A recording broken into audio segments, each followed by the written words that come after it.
बंगाल में विधानसभा चुनाव से पहले बीजेपी और टीएमसी में टकराव बढ़ता जा रहा है, जिसे लेकर चुनाव आयोग की नजर भी बंगाल चुनाव पर ज्यादा लगी हुई है।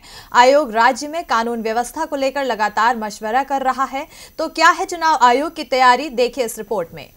पश्चिम बंगाल में जैसे जैसे चुनाव नजदीक आ रहा है, वैसे वैसे बीजेपी और टीएमसी का घमासान रोज नए स्तर पर पहुंच रहा है। अब इसे लेकर चुनाव आयोग भी चिंतित नजर आ रहा है। चुनाव आयोग के सामने सबसे बड़ी चुनौती है बंगाल में शांतिपूर्ण तरीके से चुनाव कराना। चुनाव आयोग ने इसे लेकर राज्य के राजनीतिक दलों के साथ बैठक भी की थी, जिसमें टीएमसी को छोड़कर सभी दलों की राय थी कि राज्य में केंद्रीय बलों की देखरेख में चुनाव कराए जाएं।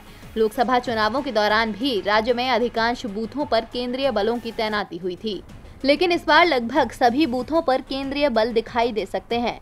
चुनाव आयोग ने भी साफ कर दिया है कि इस बार पश्चिम बंगाल में केंद्रीय बलों की तैनाती पहले की तुलना में ज्यादा की जाएगी।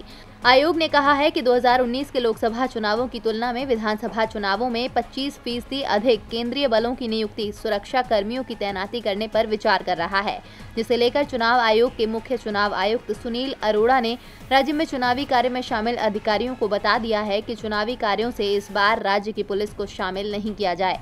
चुनावों के दौरान सिर्फ राज्य में शांति व्यवस्था की स्थिति संभालने की जिम्मेदारी पुलिस की होगी। बूथों की जिम्मेदारी केंद्रीय बलों को दी जा सकती है।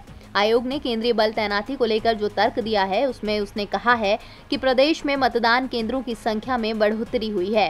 राज्य में मतदान केंद्रों की संख्या 77,247 से बढ़कर 1,01,733 की गई है, जिसे लेकर अब विधानसभा चुनाव में पहले की अपेक्षा ज्यादा केंद्रीय सशस्त्र पुलिस बल की तैनाती की जा सकती है, जिससे बंगाल में शांतिपूर्ण चुनाव कराया जा सके। डीबी लाइव की रिपोर्ट।